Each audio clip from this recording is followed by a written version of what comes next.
Folks, welcome back in. It's our third group ride of the year. This time we are heading to Pismo Beach. Had a good turnout for this ride as well.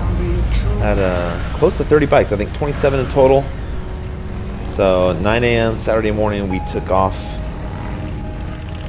from the dealership, and for this route we are heading, I guess it would be south down Carpenter. We're going to head into Gustine, jump on 33, take 33 to Los Banos, and then start cutting over on 152. So our first stop of the day, as you'll see here, is Casa de Fruta. So first line of business for us, gotta get all the bikes out of the lot and get them warmed up. So let's go.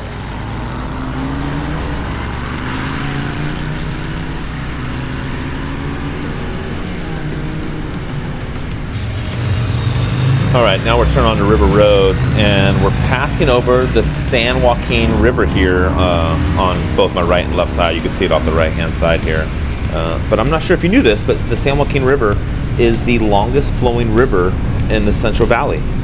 It's about 366 miles long. Right, obviously starts in the Sierras, flows into the Delta, which then flows into the San Francisco Bay and into the Pacific Ocean. All right, so making our way into Gustine, California here before jumping onto 33 South and making our way down to Los Banos. All right, we're back, and as you can see here, we have a beautiful lake behind us. This is San Luis Reservoir, and we are on Highway 152, which is also known as the Chaco Pass. So San Luis Reservoir, it is a man-made reservoir. It's located right here in Los Banos. It's part of the California State Water Project, and it stores water pumped from the Delta. So all the water that we pump south, they store all of that water here as a holding ground. It's also one of the largest reservoirs in California. It has over 2 million acre-feet of storage, and it was created in the 60s. Fantastic fishing. I think the world record striped bass came out of here, over 70 pounds, massive striped bass in this lake. And there's also elk. Believe it or not, there are a herd of elk that head down to the lake during hunting season because they know it's safe for them to hang out down there. And we're also on Highway 152. This is also known as the Chaco Pass for those of you here in the area. It's one of the major thoroughfares to get from the Bay Area into the Central Valley.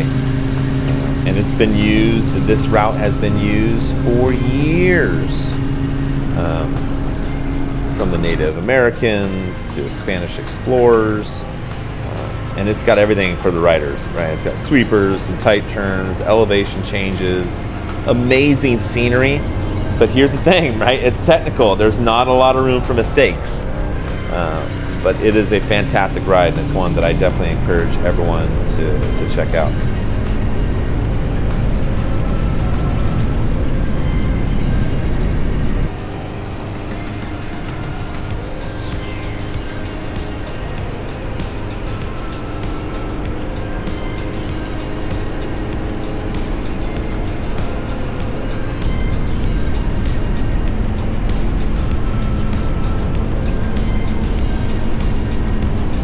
All right, we made it to our first destination, Casa de Fruta. So the packs stayed together, so we're all pulling off here. Some of us got to get gas. Some of the folks with the newer bikes, they're probably sitting at 3/4 tanks still. So not everyone's getting gas, but we're definitely stretching our legs a little bit. Get a quick coffee or some drink if you need to. Definitely grab some gas. If you've never been to Casa de Fruta before, it's awesome. It's been here since the early 1900s, and it really is a staple for travelers everywhere, right? Whether you're on a motorcycle, car. My family and myself have been stopping at Casa de Fruta every time we drive on 152 for years. Amazing fruit. It's got good food. It's got restaurants. It's got a place for ice cream. It's also got a little train ride that you can take around the property. It reminds me of an old west village, if you will. So it's a fantastic place to stop. And it's a great place if you have kids. The kids are going to love it there as well.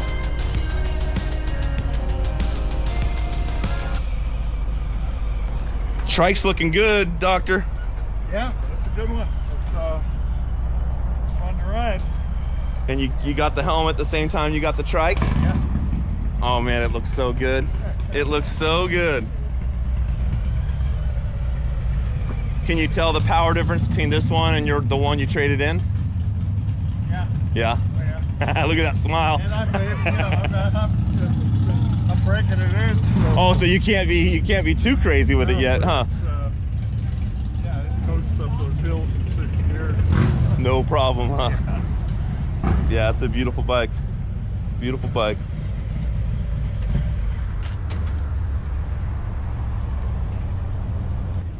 Is it the CVT where you don't have to shift? DCT. DCT, Yeah. that's what it's called? It's an 18.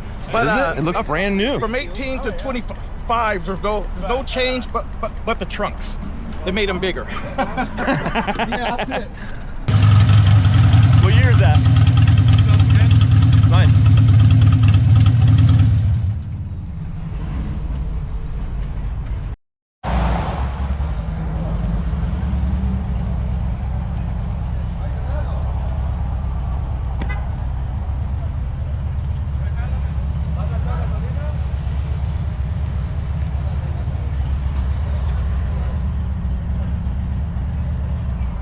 How you doing? Pretty good. How you doing? Not bad. Bike's looking good. Yeah.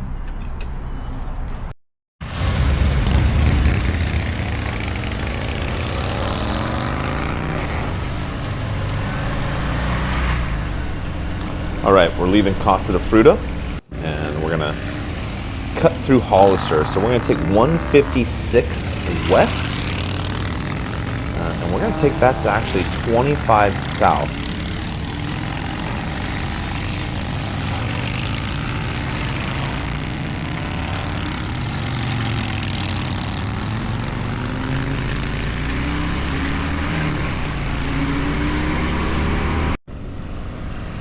All right, folks, we're rolling out of Hollister. This is Highway 25 here, and we are heading south towards King City. And right away, right, you can see it and you can feel it. It's not your typical California road flooded with traffic. We hardly see any other cars even pass us on this road. So a beautiful ride, also known as the Airline Highway. But here's the craziest part. If any of you are familiar with the San Andreas Fault, this road basically runs right on top of the San Andreas Fault, and that is the giant fault line that splits California in two. And they say when we have the next big earthquake, it's going to be on this fault line. So I'm happy to report that that did not happen today on our ride. No major earthquakes along the San Andreas Fault here. Pretty soon we're gonna take a right on a little road. I think it's Bitterwater, and take that into King City. I'm also going to keep the narration down in the next few minutes and just enjoy the ride and the sounds.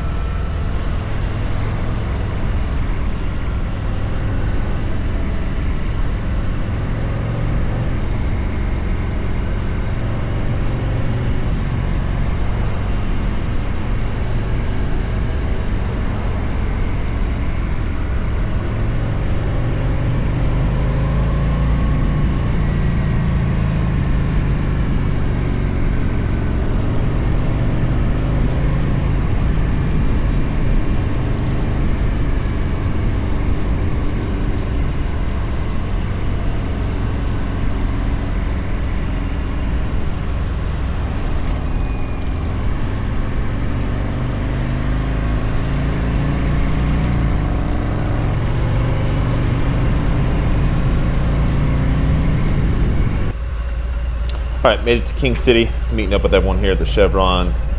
Quick gas stop. I grabbed a Red Bull. I was thirsty. And this is hot. This is probably 85 degrees already, so we had some crazy nice weather here for a few weeks, so I started taking off a lot of the gear I was wearing to start the day. All right, a little bit different setting here. We are now on 101 South. We are just south of King City, heading towards Paso, Robles, and you can see it's just beautiful countryside here. If any of you are familiar with Fort Hunter Liggett, It's a U.S. Army fort here on the West Coast. This is the general area in which it's at, and it's a big area. I don't have the acreage of that Army base, but it is quite large, and it takes up a lot of the rolling hills that you see in the video here.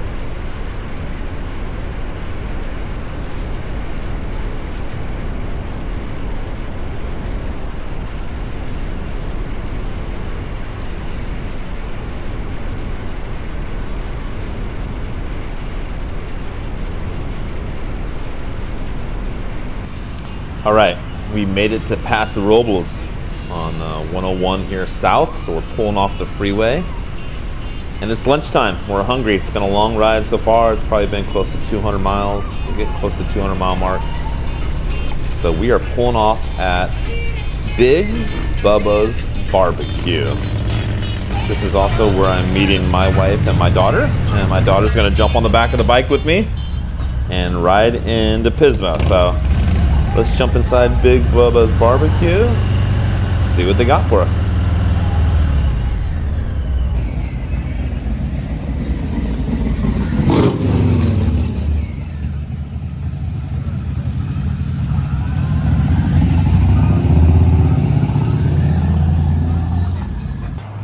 This is a lovely sight to see here when I pull up. My wife and my daughter. They'd been there for a few minutes waiting for me, getting the lay of the land. So I was asking them what looks good. My daughter proceeds to tell me that this reminds her of Bass Pro Shops. So this is like the Bass Pro Shops of barbecue, apparently, according to my daughter. Here we are having a little bit of lunch. I had the brisket nachos. They were excellent. I had the half order, and it was still just too much for me. I think my wife had the smoked turkey sandwich. She said that was excellent. And my daughter had the mac and cheese. All right, so we're back on the bikes. My daughter is now riding with me on the back here, and we are on the final stretch here to Pismo Beach.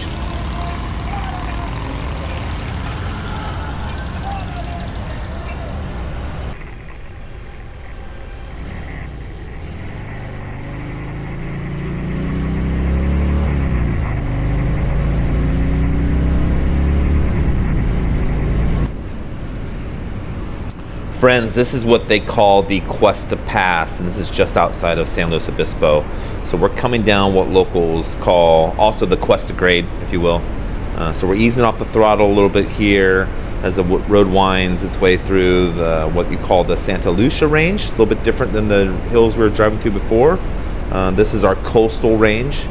And right now our elevation is about 1,500 feet up. So you can see we got lots of sweeping descents, some turns that kind of keep us locked in, and this stretch has some serious history as well, right? Once again, you get these natural reliefs in the mountains. These were used by Native Americans. They were used by Spanish explorers on the El Camino Real. And back in the stagecoach days, this grade was so steep that people used to have to get outside of their stagecoaches and walk alongside it. And there's some areas here that you can see when you're driving or riding up or down it. The tunnels where the Union Pacific Railroad cuts through the mountain. And just as steep as the grade is for us, it's also one of the steepest grades for any of the rail systems we have here in California. So down below us, you have San Luis Obispo coming into view just beyond the San Luis Obispo Valley. We are going to pull into Pismo Beach. So enjoy the rest of the ride down the hill.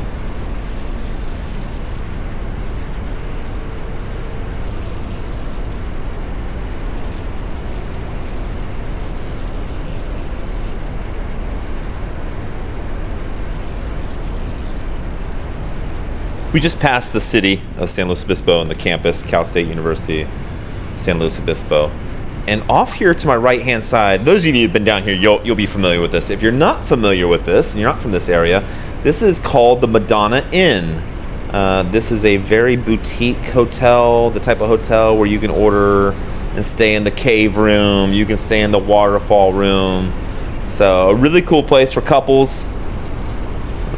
I'm sure it's probably very family-friendly as well. Fantastic bakeries, restaurants there. So if you're in the area and you're cutting through, definitely stop by the Madonna Inn and check it out. So we're probably 10 minutes, 15 minutes away from Pismo Beach at this point.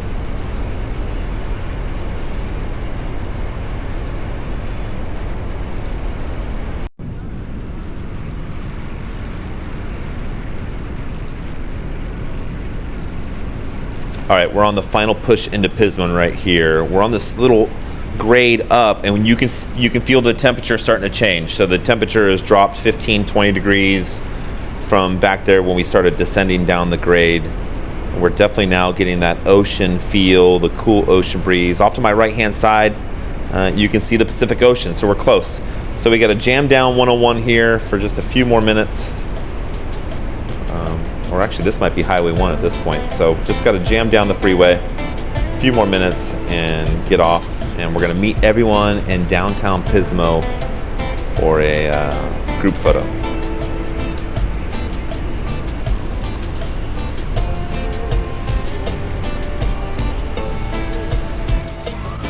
All right, we are in Pismo Beach. Of course, we're hitting a little beach traffic. It wouldn't be California if you didn't hit a little bit of traffic here close to your destination. So we're cruising into Pismo. Some people are turning around and making the ride back home today.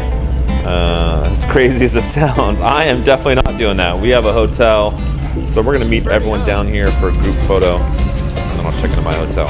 This place right here, Old West Cinnamon Rolls, fantastic. I actually woke up early Sunday morning, took the wife's car over here, grabbed some cinnamon rolls for her and the daughter before her surf lessons. So I would definitely recommend this place to anyone visiting the area. And you can see here from the video, right, you can watch them make these cinnamon rolls fresh there live in front of you. It's a really incredible place. And the smell when you walk in there, it smells so good.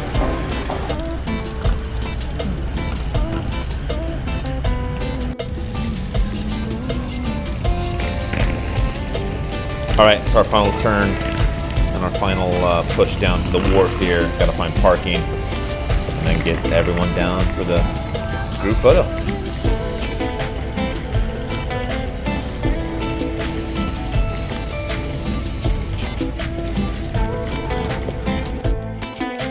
All right, we made it all the way to Pismo Beach. We're here at the pier for a quick group shot with the drone.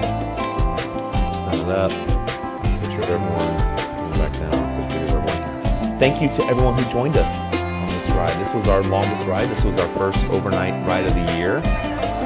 Had a few questions from folks asking about, do we have more overnight rides? Yes, we do have a few more overnight rides coming up this year. The next ride in April is going to be on Highway 49, so look forward to you joining us there.